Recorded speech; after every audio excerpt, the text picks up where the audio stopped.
दुनिया कहती है ये संसार भगवान की लीला है, लेकिन भगवान क्या कहते हैं? ये तुम बच्चों की लीला है, ये सृष्टि कर्म क्षेत्र है। याद रखना, जैसा कर्म करोगे आपको फल पाना ही पड़ेगा, और कर्म के बिना कोई आत्मा रह नहीं सकती। इसलिए बाबा हमको कर्म श्रेष्ठ करने के लिए हर रोज ज्ञान की डोज, ज्ञान की खुराक खिलाते हैं। बच्चे संभल संभल पग धरना। तो बाबा कहते हैं ज्ञान बुद्धि में बैठे, उसके लिए आपकी जैसे बर्तन में दूध रखते हैं, अगर बर्तन ही शुद्ध और पवित्र नहीं होगा, आप बताओ क्या दूध उसमें टिकेगा? फट जाएगा। कहेंगे तुम्हारा बर्तन साफ नहीं है। तो जब तक ये बुद्धि रूपी यंत्र हमारा साफ नहीं है, तो बाप का दिया हुआ ज्ञान रूपी दूध टिक नहीं सकता, फट जाता है। इसलिए बाबा कहते हैं बच्चे पहले अपनी बुद्धि को पवित्र बनाओ, पहले तन की शुद्धि रखो, फिर मन की शुद्धि आती है। बाबा कहते हैं कि अच्छा बच्चे तुम पहले ये आत्मा का ये शरीर जो है मंदिर है, मंदिर को कि देवताओं के मंदिर की कितनी सफाई करते हैं। तो यहाँ सबसे पहले हमारी शारीरिक स्वच्छता। बाबा ने कहा जब तुम लैट्रिन जाते हो, ना तो वो कपड़े पहनने, ना तुम्हें बिना नहाए कुछ नहीं करना है, तुम तो बिल्कुल ही अशुद्ध बन जाते हो। तो इसलिए यहाँ का कायदा है पहले बाहर की स्वच्छता, फिर आंतरिक स्वच्छता। इंग्लिश में कहते हैं cleanliness is next to godliness. जब तक पहले शुद्धि, इसलिए जाके देखो कितनी, और मधुबन में भी कितनी शुद्धि का ध्यान रखा जाता है।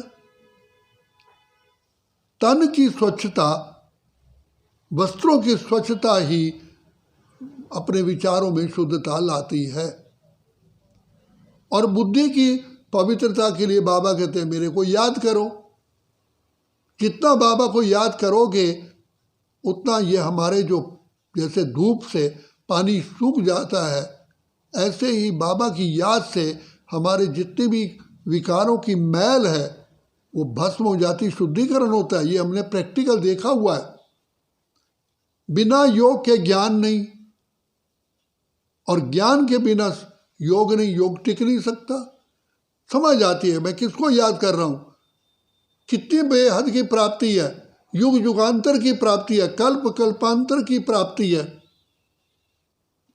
बाबा ने कहा बच्चे ये जो इस समय पर मैंने जो कुछ भी तुमको दिया हुआ है ये मेरा दिया हुआ है।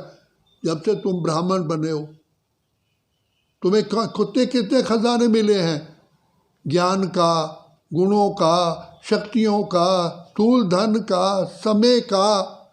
सबसे बड़ा खजाना समय का खजाना है, श्वासों का खजाना है। तो बच्चे क्या श्रीमत के मुताबिक तुम खर्च करते हो? ये धन भी किसका दिया हुआ है? मैंने दिया है। तुम इधर उधर जा रहे हो, घूमने जा रहे हो, खर्च कर रहे हो, क्या प्राप्ति क्या है उससे? हमारा तो एक एक कौड़ी से पदम बनते हैं। समय कहाँ गंवा रहे हो? क्या कर रहे हो? भक्ति में तो तुमने गंवाया, तीर्थ यात्रा की, हरिद्वार गए, उधर गए, उधर गए, उधर गए, क्या मिला? चारों तरफ लगाए फेरे, फिर भी हरदम दूर रहे। तो बाबा कहते हैं बच्चे तुम ज्ञान, बाबा ने 3-4 सप्ताह पहले सब कुछ बताया है। एक एक बात बताइए बच्चे, तुम्हें धन कहाँ खर्च करना है, समय कहाँ लगाना है, शक्तियाँ कहाँ लगानी है, अपने श्वास कहाँ लगाने हैं, क्या कर रहे हो, कहाँ जा रहा है तू है जाने वाले? कभी तूने सोचा कि तेरी मंजिल कहाँ है? बेलगाम घोड़ी ना बनो। बेलगाम घोड़ी होती जो बैठे चल पड़े, बाबा कहते हैं नहीं बच्चे, तुमको ये ज्ञान की लगाम मिली हुई है, ये ज्ञान की पटड़ी पर तुम्हें चलना है। अपनी स्वेच्छा से तुम खा नहीं सकते, तुम स्वेच्छा से बैठ नहीं सकते, तुम स्वेच्छा से तुम जो चाहा कर नहीं सकते। तो बाबा कहते हैं बच्चे यही तो प्रतिज्ञा की है, बाबा मैं आत्मा आपकी हूँ, आपकी थी, आपकी रहूँगी। एक एक पाई हमारी पद्मों की कमाई करती है। तो इसलिए बाबा के बच्चे बने हो, बाबा की श्रीमत पहले।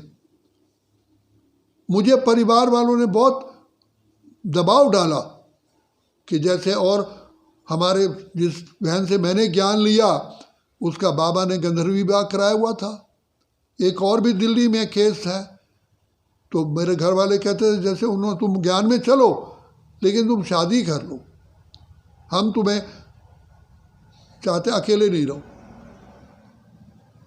तो मैंने योग इतना लगाया ताकि घर वालों के मेरा चेहरा, मेरी चलन उनको दिखाई पड़े, वो झुक जाए, कह नहीं इसकी जीवन ये बहुत अच्छी है। गृहस्थियों और गृहस्थियों से, मेरे दोस्तों से, इसकी जीवन कितनी अच्छी है। दूसरा फिर मैंने बाबा से पूछा, बाबा ने, मैंने चिट्ठी लिखी बाबा को, बाबा ऐसे घर वाले कहते हैं क्या कोई ऐसी कन्या है जिससे, बाबा ने कहा तुम अपने आप एडवर्टाइजमेंट करो ब्राह्मण परिवार में। मेरे को धक्का लगा कि सगाई बाप करता है, माँ करती है, या लड़का अपने आप करने जाता है। मैं समझ लिया कि बाबा नहीं चाहते। अगर बच्चे को कहेंगे तू अपने आप ढूंढ, क्यों? तो बाबा का इशारा था, हम क्यों करें, इसी में ही मेरा कल्याण है। बाबा मेरी जन्मपत्री जानते हैं। तो बाबा के सामने एक बार मधुबन में बैठा था, बाबा ने कहा बच्चे तपस्या करो, मौज में रहो, खुशी में रहो, अनंत बाबा से प्राप्तियां हैं। तो बाबा कहते हैं बच्चे निश्चय रखो तुम्हें कौन मिला है, तुमने सारे संबंध बाबा से जोड़े हैं, जो संबंध की कमी होगी उसमें तेरे को तकलीफ होगी। मैंने सारे ही संबंध बाबा से जोड़े हुए हैं, तो उससे बाबा हर संबंध का रस देते हैं। तभी मुरली में कहते हैं बाबा सब संबंधों की सैक्रीन है, किसी चीज़ की, किसी संबंध का टोटा होने नहीं देता। जो सुख चाहिए आपको मिलेगा, जो प्राप्ति चाहिए मिलेगी। तो बाबा आए हैं हमें कल्प कल्प की प्राप्ति कराने के लिए, सदा काल के लिए सुखी जीवन बनाने के लिए, श्रेष्ठ जीवन बनाने के लिए। तो इसलिए अपने सोचो तुम कर क्या रहे हो, क्या बाबा की श्रीमत पर 100% चल रहे हो या अपनी मन मर्जी से चल रहे हो। बाबा ने मना तो नहीं किया कमाओ, लेकिन कमाओ, लेकिन बुद्धि उसमें ना फंसी रहे, क्योंकि कौन सी कमाई तुम्हारे साथ चलेगी। क्यों कहा साईं इतना दीजिए जामे कुटुंब समाए, मैं भी भूखा ना रहूं साधु भी भूखा ना जाए। बस मैं किसी से भीख न मांगूं, मैं किसी पर निर्भर ना रहूं, बाकी उसे क्या करना है। राजा गोपीचंद, राजा भर्तरी राज दरबार के मालिक थे, सारे नगर के मालिक थे, धन धान्य से भरपूर थे।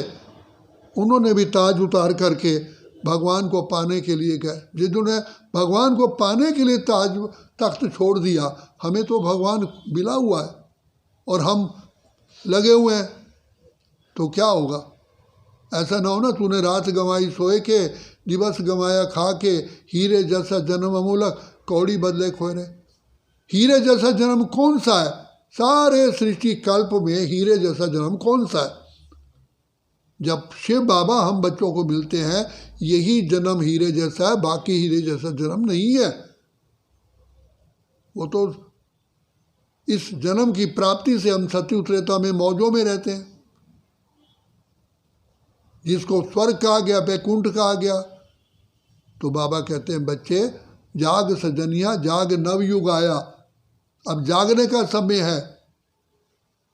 क्यों कहा गया उठ जाग मुसाफिर रैन भाई, अब रैन कहाँ तू सोवत है, जो सोवत है सो खोवत है, जो जागत है सो पावत है। उठ जाग मुसाफिर भोर भाई, अब रैन कहाँ, रात कहाँ है जो तो सोवत है।